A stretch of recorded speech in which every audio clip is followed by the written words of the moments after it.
여러분 반갑습니다. 오늘은 8번째 강의 인구이동과 정치사회 변동 두 번째 시간입니다. 지난 시간에는 기원 전후부터 기원 후 7에서 8세기까지 벌어진 인구이동의 모습을 살펴봤다고 하면 오늘 이 시간에는 인구이동이 벌어질 당시 시기에 정치사회 변동의 모습에 대해서 살펴보도록 하겠습니다. 먼저 남북조 시대의 전개에 대해서 살펴보도록 하겠습니다. 지난 시간에 우리는 북방 지역에 있었던 다섯 오랑캐들인 오우들이 화북 지역으로 남하하는 모습을 봤습니다. 그래서 당시에 여러 가지 요인들이 있겠지만 이 기후 변동 이야기를 했었고요. 이 오우들이 남하하면서 화북 지역에 자신들의 국가를 건설했다라고 했습니다.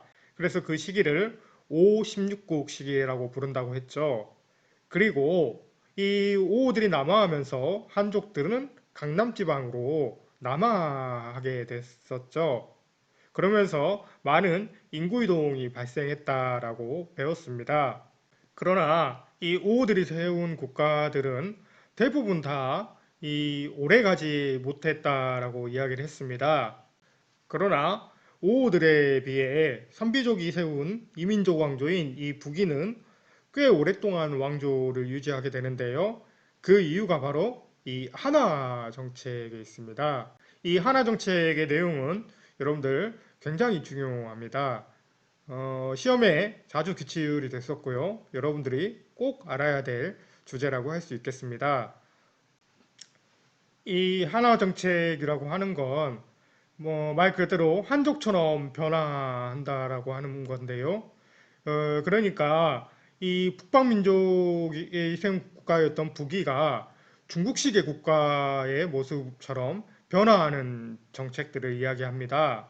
이 한화 정책을 실시한 배경은 이 북이가 화북지방을 통일하면서 이 호족들과 그리고 남아있었던 한족들 간의 융합 정책을 추진하면서 이러한 한화 정책을 실시하게 됩니다.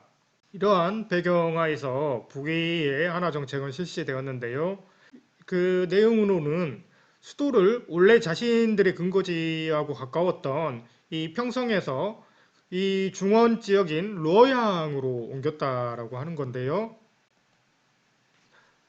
당시에 평성은 이쪽 지역입니다. 그러니까 자신들의 원래 근거지였다라고 할 수 있고요. 그래서 이 평성 지역의 수도를 이 훨씬 밑으로 내려와서 이쪽에 로양으로 옮겼다라고 합니다. 그래서 이 로양 지역은 이 원래 중국의 역대 왕조들이 수도를 삼았던 지역입니다. 그러니까 수도를 이 평성에서 로양으로 옮겼다라고 하는 의미는 이제는 본격적인 중국식 국가의 모습으로 한번 바뀌어 나가 보겠다라고 하는 의지의 표현이라고 할 수 있겠습니다. 그리고 이 한족들과의 융화를 위해서 이 한족의 언어를 사용한다든지 또는 한족의 성씨를 사용한다든지 그 다음에 한족과의 혼인을 장려하게 됩니다. 그리고 이 균전제라고 하는 제도도 실시하게 되는데요. 이 균전제는 말 그대로 이 땅을 고르게 나눠준다라고 하는 토지 제도인데요. 이 유목민족이었던 이 북위의 사람들을 이 화북 지역에 정착시키기 위한 토지 제도였다고 할 수 있겠습니다. 그래서 국가가 이 정착하는 이 사람들에게 이 일정량의 땅을 나누어 줬던 것이죠. 이러한 한화 정책을 실시하면서 북위는 어떻게 보면 중국식의 국가의 모습으로 변화를 시도했다라고 할 수 있겠는데요. 이 그러한 것들이 어느 정도 성과를 거둬서 북위는 이 북방 민족이 세운 왕조 중에서 가장 그래도 긴 시간을 왕조를 유지했다라고 할 수 있겠습니다. 그러나 이러한 급속한 한화 정책에 대해서 불만을 가지고 있었던 사람이 있었겠죠. 그 사람들은 바로 이 기존의 이 유목국가에서 기득권을 누리고 있었던 사람들인데요. 이 사람들 입장에서는 이 한화 정책이라고 하는 건 이 기존의 유목국가하고는 너무 다른 모습이었던 것입니다. 예를 들면 이 황제를 중심으로 권력이 집중되는 모습이 보이는데요. 이러한 모습들은 실은 이 유목국가에서의 모습과는 많이 다른 모습이었던 것이죠. 그리고 그러한 것들은 바로 자신들의 권력을 약화시켰던 것이었습니다. 그래서 이러한 환화 정책에 대해서 반대하는 사람들이 반란을 일으키게 됐던 거고요. 그것을 계기로 해서 북위는 서위와 동위로 분열하게 됩니다. 이 화면은 북위 한화 정책에 대한 자료인데요. 여러분들 자료는 지금 쌤이랑 이 처음 살펴보는 것 같은데요. 이 역사에서는 당시의 기록을 이 역사의 재료라고 해서 사료라고 부릅니다. 그래서 이 사료를 바탕으로 해서 이 역사를 기록하는 것이고요. 이 사료는 당시의 모습을 이 생생하게 전해준다라고 할 수 있겠습니다. 그래서 이 여러분들이 배웠던 내용들을 이 사료를 통해서 확인하면 더욱더 이 생생한 역사를 경험할 수 있는 것이죠. 그리고 여러분들이 보는 시험도 대부분 이 사료를 바탕으로 해서 나오기 때문에 여러분들이 이 중요한 사료의 내용들은 반드시 보고 가야 된다라고 할 수 있겠습니다. 이 자료는 이 중요한 내용들은 선생님이 여러분들하고 같이 보고 가려고 하는데 시간상 여러분 교재인 수능특강에 있는 모든 자료들은 선생님이 다 같이 볼 수는 없습니다. 그래서 여러분들이 이 수능특강에 있는 자료들의 내용은 꼭 한 번씩 읽어보고 넘어갔으면 좋겠습니다. 그러면 이 한화 정책에 대한 자료를 한번 살펴보도록 하죠. 이 효 문제가 말하기를이라고 돼 있죠. 그래서 당시에 한화 정책을 추진했던 황제가 바로 효 문제라고 하는 걸 알 수 있겠고요. 이제 북방의 언어를 금지한다라고 돼 있죠. 그러니까 자신들의 언어를 금지했다라고 하는 것이고요. 오로지 올바른 중원의 언어만 사용토록 한다. 이 중원의 언어라는 것이 바로 이 한족들이 사용하던 언어겠죠. 그래서 여러분들 상상을 한번 해보면 이 자신들이 쓰는 언어를 버리고 이 한족들이 쓰는 언어를 시작했다라고 하는 것이죠. 그러니까 이 한화 정책이라고 하는 게 얼마나 이 급진적인 개혁이었는지를 보여주고 있는 것이죠. 이 30살 이상인 사람은 습관이 굳어져 갑자기 말을 바꾸기가 어렵기에 어쩔 수 없지만 이 조정에 있는 30살 이하의 사람은 예전처럼 말해서는 안 된다라고 돼 있죠. 그래서 이 어린 사람들은 이 언어를 좀 바꾸기가 쉬우니까 어린 사람들은 언어를 이 한족의 언어로 바꿔서 말하라고 하는 것이고요. 이 나이가 좀 든 사람은 어쩔 수 없다라고 돼 있죠. 굉장히 재밌죠. 만약 고의로 북방의 언어를 쓴다면 관직을 박탈할 것이다라고 돼 있죠. 그래서 북방의 언어, 자신들의 언어를 쓴다고 하면 관직을 빼앗아 버리는 것이죠. 무섭네요. 이 올바른 언어에 익숙해지면 풍속이 새롭게 교화될 것이다 라고 했다라고 돼 있죠.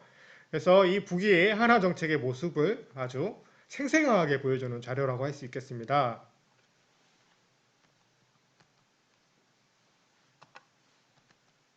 그러면 지금까지 이 중국의 화북과 중원 지역에 있었던 이 북조에 대해서 살펴봤다면 이제는 이 남쪽에 있었던 한족 왕조의 모습에 대해서 살펴보도록 하겠습니다. 이 남조의 왕조들은 기본적으로 굉장히 정치적 변화가 급격하게 전개되면서 왕조 교체가 빠르게 전개됐다라고 한번 이야기를 했었습니다. 이 정치적으로는 이러한 변화를 겪었지만 이 경제적으로는 이 남조에서 이 강남 지역이 엄청나게 개발되게 됩니다. 원래 이 강남 지역은 이 굉장히 저습지가 많았고 그리고 이 풍토병도 굉장히 많아서 원래는 사람들이 잘 가지 않는 지역이었습니다. 그래서 이 지역으로 당시 이 개발되기 전에는 비양도 많이 갔다라고 하니까요. 그러니까 이 당시에 이 강남 지역은 굉장히 낙후되어 있었던 지역이죠, 원래는. 그런데 이 오후의 남치분으로 인해서 이 한족들이 대거 강남 지역으로 남하하면서 이 강남 지역이 아주 폭발적으로 개발이 되게 됩니다. 그래서 경제적으로 보면 이 시기를 이 개발의 시대라고 불러도 될 정도로 이 강남 지역이 엄청나게 개발이 되는 것이죠. 그러면서 이 농업 생산력이 발전하게 되는데요. 원래 중국의 경제 중심지가 원래는 이 화북 지역이었다라고 하면 이 위준 남북조 시기에 엄청난 개발을 겪으면서 이 당나라 시기에 가면 이 강남 지역의 경제력이 이 화북 지역을 앞서게 되는 상황이 되는 것이죠. 그리고 이러한 강남 지역으로의 중국의 경쟁 중심지의 이동은 이 시기에 이 당나라 시기에 그러한 것들이 바뀌어 나갔던 것이 지금까지도 유지되고 있는 것이죠. 그래서 이 지금도 중국의 경제 중심지는 바로 이 강남 지역이죠. 여러분, 이 상하이나 그 지역이 바로 중국의 가장 발전된 경제 중심지죠. 그 지역들이 바로 이 강남 지역이라고 할 수 있겠습니다. 그리고 이 중국은 위진남북조 시기에 분열의 시기를 겪은 이후에 이 수당의 통일 제국들이 등장하게 됩니다. 여러분들, 근데 왠지 이러한 패턴들이 유사한 것 같지 않은가요? 그러니까 이 춘추 전국 시대의 혼란기 이후에 등장한 통일 제국이 어떤 제국들이 있었는가요? 그렇습니다. 바로 진 제국과 한 제국이 등장했었죠.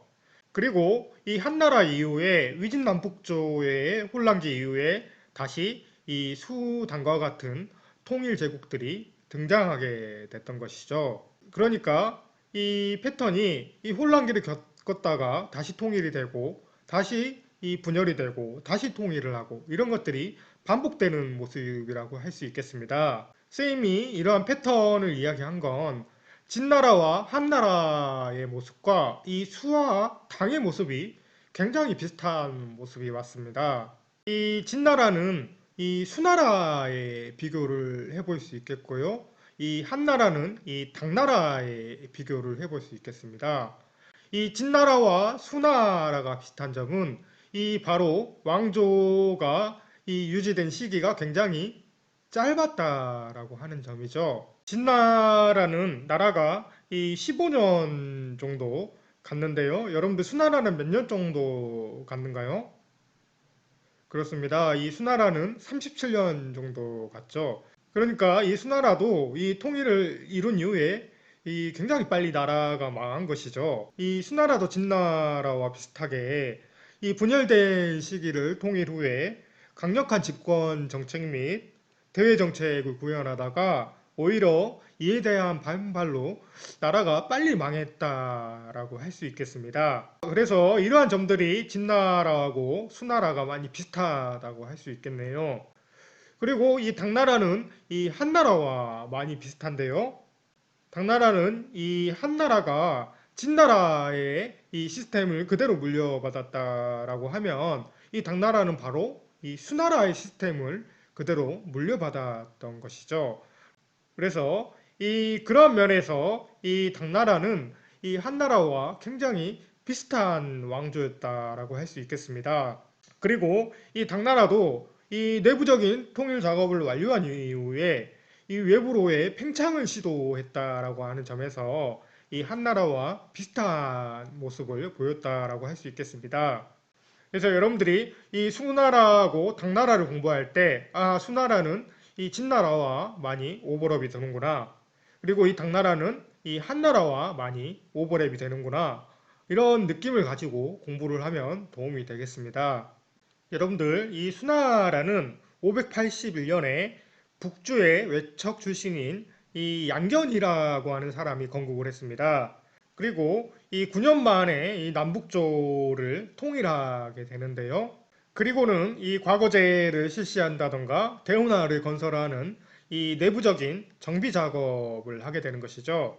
이 과거제라고 하는 건 여러분들 이 한국사 시간에 배우면서 많이 들어봤죠. 그래서 뭐를 통해서 관료를 뽑는다는 것이죠? 그렇죠. 바로 시험을 통해서 관료를 뽑는다라고 하는 것이죠. 이 과거제를 실시한다 했다라고 하는 건 이제는 황제가 자신이 원하는 인물을 뽑겠다라고 하는 것이고요. 기존에 기득권을 가지고 있었던 귀족 세력들을 견제하려는 목적이 있었던 것이죠. 그래서 이제는 자신의 출신이 아무리 귀족 출신이라고 해도 자기가 공부를 하지 않고 실력이 없으면 이제는 관료로 진출하기가 어려웠던 것이죠. 그런 목적하에서 이 가거제가 실시되었고요. 그 다음에 이 유명한 대운하를 건설하게 되는데요. 실은 이 대운하라고 하는 건 이 수나라의 멸망 이후로 지적되는 사업 중에 하나입니다. 이 지도는 당시에 건설된 운하를 나타낸 지도인데요. 이 당시에 건설된 운하의 길이가 무려 4,800km였다라고 하고요. 이 6년 동안 이 많은 사람들이 동원돼서 건설됐다라고 합니다. 여러분들, 이 우리가 중국의 진나라를 배웠을 때 만리장성의 길이가 몇 킬로미터였는지 생각나는가요? 이 만리장성의 길이가 5,000km라고 했었죠. 그래서 이 운하의 길이가 거의 만리장성의 길이에 맞먹는다라고 할 수 있겠죠. 아무튼 엄청난 대공사였는데 여기에 한번 끌려갔다가 이 동원되면 실은 살아 돌아오기가 굉장히 어려웠다라고 합니다. 그래서 이 운하에는 당시에 수많은 사람들의 피와 땀이 서려 있다라고 할 수 있겠습니다.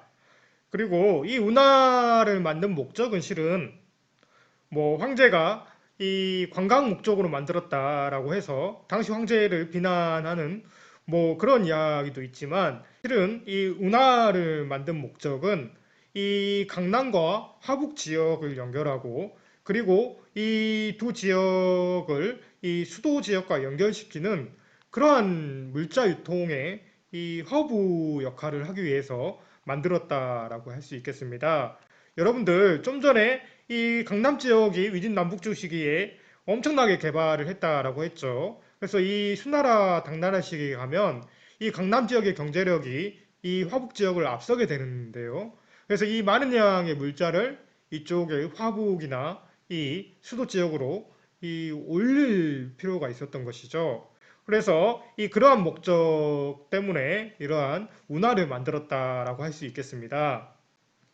이 그림은 이 대운하를 건설한 이 수양제라는 황제가 이 용선이라고 하는 배를 타고 이 남쪽 지방으로 이 순행하는 모습을 그린 그림입니다. 이 배가 바로 이 수양제가 탄 배고요.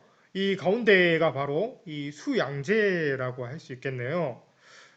근데 이채로운 건 이 운하라고 하는 건 실은 원래는 이 배가 이 왔다 갔다 편하게 할 수 있어야 되는데 이 배를 바로 이 사람들이 끌고 가는 모습이죠. 그러니까 이 운하가 요즘의 운하처럼 이렇게 이 완벽하지는 않았다라고 볼 수 있겠고요.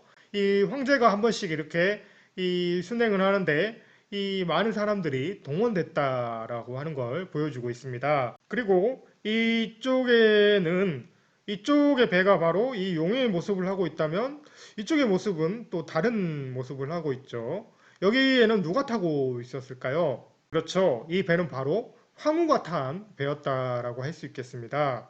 이 배는 이 그림에는 작게 나왔지만 원래 황제가 타던 배는 높이가 14m고 길이가 60m였다라고 합니다. 그러니까 굉장히 큰 배였던 것이죠. 그리고 이 높이는 4층 높이였다라고 하는데요. 이 배를 젓는 인부만 해서 이 8만 명이 됐다라고 합니다. 그러니까 이 황제가 항차하는 모습이 굉장히 화려한 모습이었겠죠. 그래서 이 대운하는 실은 지금까지 이 수양제가 자신이 이 유람을 위해서 이 대운하를 만들었고 그렇기 때문에 이 수양제는 정말 나쁜 황제였다라고 하는 그러한 평가를 받는 이유 중에 하나였습니다. 하지만 여러분들 역사는 누구의 기록이라고 했죠? 그렇죠. 역사는 선생님이 승자의 기록이라고 했죠. 그래서 정말 이 수양제가 당시에 자신의 놀이거리를 위해서 이걸 만들었는지 아니면 정말 이러한 물자 유통을 위해서 대운하를 만들었는지는 우리가 한번 생각해 볼 필요는 있는 것이죠. 어찌됐든 이 운하는 이 당시에 이 운하를 건설한 수양제를 정말 이 나쁜 황제로 평가하는 그러한 이유가 되었습니다. 이 모습이 현재 중국의 운하의 모습이고요. 이 물 사이로 배들이 이렇게 지나가고 있죠. 그리고 이 사진도 이 중국의 운하의 모습입니다. 그래서 이 배가 이 운하를 건너가고 있는 모습이죠. 그러나 현재 이 중국에서 사용되고 있는 운하는 이 명나라 시기에 만들어진 운하입니다. 이 수나라 시기에 만들었던 대운하는 이 몽골이 이 북방으로 후퇴를 하면서 실은 그 대운하를 다 파괴하면서 자신의 근거지인 북방으로 후퇴했다라고 합니다. 그래서 이 수나라 시기의 운하는 그 시기에 많이 파괴가 됐었고 이 지금의 운하는 이 명나라 시기에 만들어진 운하의 모습입니다. 어찌됐든 중국에 가면 여러분들 이 대운하를 꼭 한 번씩 보면서 이 역사적인 내용들도 한번 생각해보고 그리고 이 대운하가 현재 중국에서 어떻게 사용되고 있는지 그런 것들도 여러분들이 좀 관심을 가지고 보고 왔으면 좋겠습니다. 이러한 과거제 실시라든지 대운하의 건설이라든지 이러한 내부적인 정비 작업을 완료한 이후에 이 수나라는 밖으로의 팽창을 시도하게 되는데요. 이 북쪽에 있었던 돌거를 공격한다든가 그 다음에 한반도에 있었던 고구려를 공격합니다. 이 수나라가 이 고구려를 공격한 사실은 여러분들 한국시사 시간에 자세히 배웠던 거 기억난가요?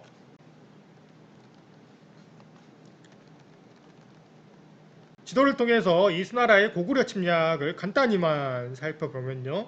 이 총 수나라는 고구려를 4차례 침입을 했었고요. 이 2차 침입 때에는 실은 이 요동성을 공략하기 위해서 엄청난 노력을 퍼부었죠. 그런데 이 요동성 공략이 쉽지가 않자 이 수나라의 별동대가 이 평양성으로 진격을 하게 되는 거죠. 그러니까 이 요동성을 그냥 지나쳐서 이 평양성으로 바로 진격을 했던 것이죠. 그런 상황에서 이 평양성 공략도 어렵게 되면서 이 다시 후퇴를 하게 되는데 이 살수라는 곳에서 그 유명한 을지문덕이라고 하는 장군이 이 수나라의 군사들을 크게 물리치게 되는 것이죠. 그것이 바로 이 살수대첩이라고 하는 전투 이야기인데요. 아무튼 어찌됐든 이 수나라의 고구려 공격은 쉽지만은 않았던 것 같습니다. 그리고 이 대운하의 건설과 같은 무리한 토목공사와 이 고구려의 원정은 실은 이 수나라의 국력을 약화시켰던 거요. 당시 살고 있던 사람들의 마음이 이 수나라를 떠나게 되는 이유가 되었던 것 같습니다. 그래서 각지에서 반란이 이어지게 되고요. 이 반란을 당시에 산서지방의 지방관이었던 이연이라고 하는 사람이 평정하면서 이 당나라를 건국하게 됩니다. 그러면서 수나라를 이어서 당나라가 등장하게 되었던 것이죠. 이 당나라는 이 수나라가 멸망한 후에 중원 지역을 장악하게 되고요. 그 다음에 이 수나라가 성공하지 못했던 고구려를 이 당나라도 역시 침공하려고 합니다. 그런데 뭐 결국에는 나중에는 성공하게 되지만 이 당나라가 실은 이 단독으로 고구려 침공에는 실패하게 되고요. 이 수나라라든가 당나라와 같은 이 중국의 강력한 제국들이 이 고구려 침략에 실패했다라고 하는 걸 보면 당시 고구려의 국력이 얼마나 강했는지를 짐작해 볼 수가 있는 것이죠. 어찌됐든 이 당나라도 고구려 침공에 실패하게 되고요.